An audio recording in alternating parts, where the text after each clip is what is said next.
Assalamualaikum warahmatullahi wabarakatuh. Salam M7. Kembali di channel Eko M7 Barokah kita bertemu. Semoga kita semuanya sehat selalu. Amin ya robbal alamin. Pada video ini kita akan belajar tentang seni kriya. Sobat M7 semuanya, secara etimologis istilah kriya diambil dari bahasa Sanskerta, yaitu kriya, yang mengandung arti mengerjakan.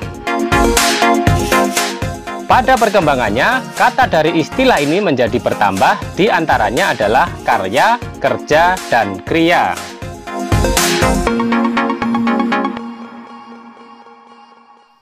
Pengertian seni kriya adalah karya seni yang dibuat dengan keterampilan tangan atau hand skill dengan memperhatikan aspek fungsional dan nilai seni.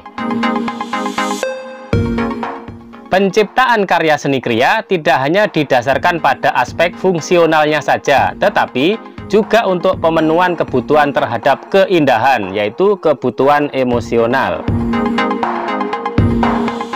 Jenis seni ini merupakan salah satu bentuk seni rupa terapan Nusantara yang sudah dikenal sejak zaman nenek moyang. Tanpa kita sadari, sebenarnya seni kriya ada banyak di sekitar kita dan sudah sering kita gunakan sehari-hari.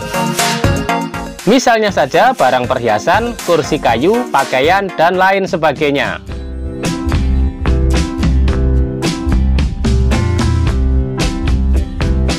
Perkembangan seni kriya yang pertama adalah seni kriya tradisional klasik.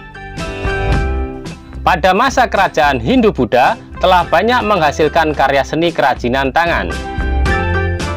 Teknik dan hasil karya seni yang dibuat pada masa itu berdasarkan pemikiran falsafah hidup agama Hindu, Buddha, dan Islam.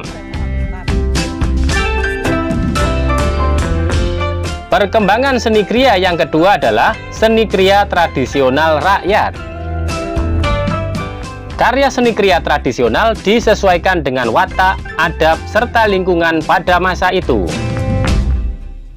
Adapun jenis dan teknik pembuatan kriya ditentukan oleh bahan dan alat yang ada di sekitar tempat tinggal masyarakat.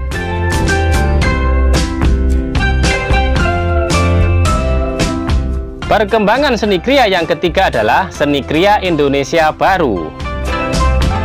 Pada zaman kolonial, masyarakat Indonesia mendapatkan pendidikan yang mengedepankan nilai-nilai rasional dan kehidupan jasmania. Hal ini mengakibatkan kesadaran masyarakat akan nilai-nilai tradisional seni kriya menjadi luntur. Beberapa orang menggabungkan kriya seni tradisional dengan kriya baru dengan menggunakan bahan-bahan industri. Proses komersialisasi ini akhirnya membuat para seniman tidak bisa mewariskan keahlian mereka kepada generasi penerus.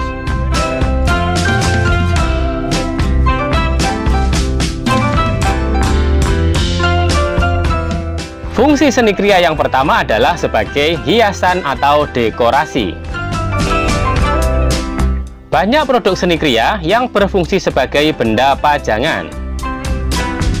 Seni kriya jenis ini lebih menonjolkan segi rupa daripada segi fungsinya, sehingga bentuk-bentuknya mengalami pengembangan. Misalnya, karya seni ukir, hiasan dinding, cendera mata, patung, dan lain-lain.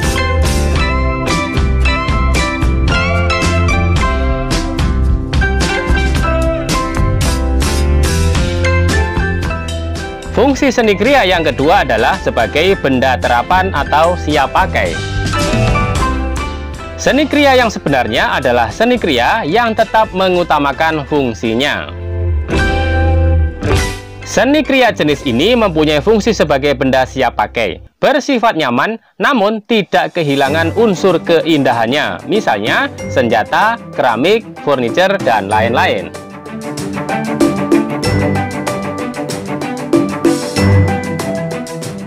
Fungsi seni kriya yang ketiga adalah sebagai benda mainan. Di lingkungan sekitar sering kita jumpai produk seni kriya yang fungsinya sebagai alat permainan. Jenis produk seni kriya seperti ini biasanya berbentuk sederhana, bahan yang digunakan relatif mudah didapat dan dikerjakan, dan harganya juga relatif murah.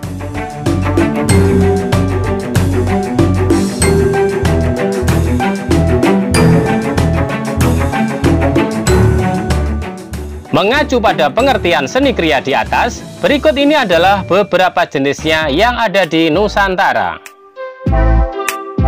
Yang pertama, kriya kayu. Kriya kayu adalah jenis kerajinan tangan yang bahan dasarnya dari kayu.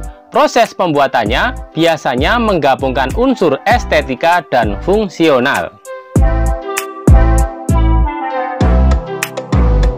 Yang kedua adalah kriya tekstil. Kriya tekstil adalah seni kriya yang menggunakan bahan dasar kain yang pembuatannya biasanya menggabungkan unsur keindahan dan fungsional.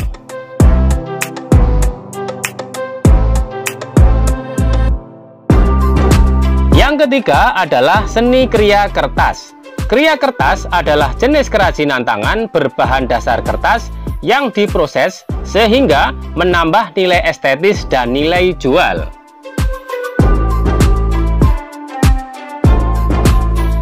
Yang keempat adalah kriya keramik. Kriya keramik adalah kerajinan tangan yang dibuat dari bahan dasar tanah liat dengan menggunakan teknik tertentu sehingga menghasilkan bentuk yang diinginkan.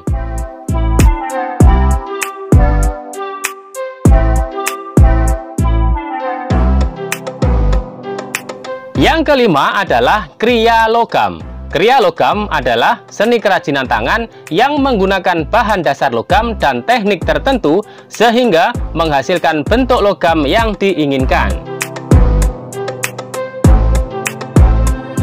Yang keenam adalah kriya batu. Kriya batu adalah jenis kerajinan tangan yang memakai bahan dasar batu dan membentuknya sedemikian rupa sehingga memiliki nilai estetika dan bernilai jual.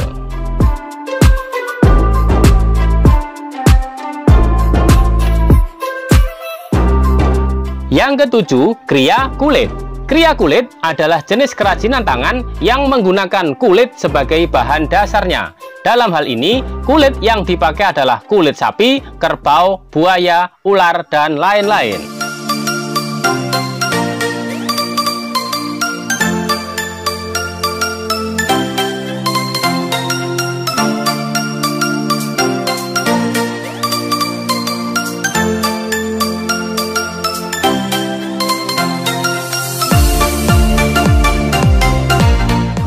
Jenis kriya berdasarkan cara pembuatannya dapat dibagi menjadi beberapa macam, yaitu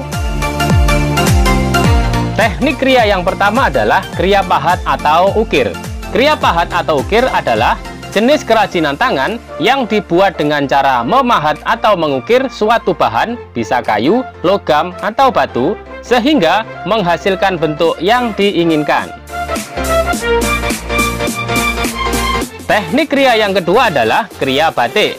Kriya batik adalah kerajinan tangan yang dibuat dengan memberikan pola atau gambar pada sebuah kain, memakai bahan pewarna tertentu, sehingga menghasilkan pola sesuai dengan yang diinginkan.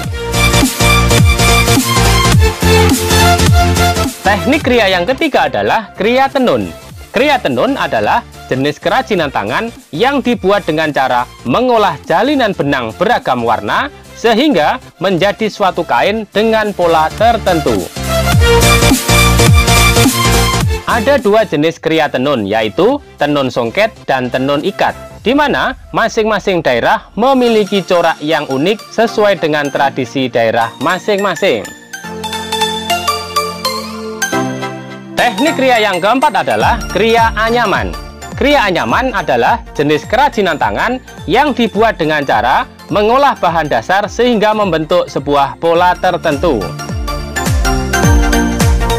Teknik kriya yang kelima adalah kriya bordir. Kriya bordir adalah jenis kerajinan tangan yang dibuat dengan cara menempatkan hiasan dari benang dan dijahit pada kain untuk menambah keindahan kain tersebut.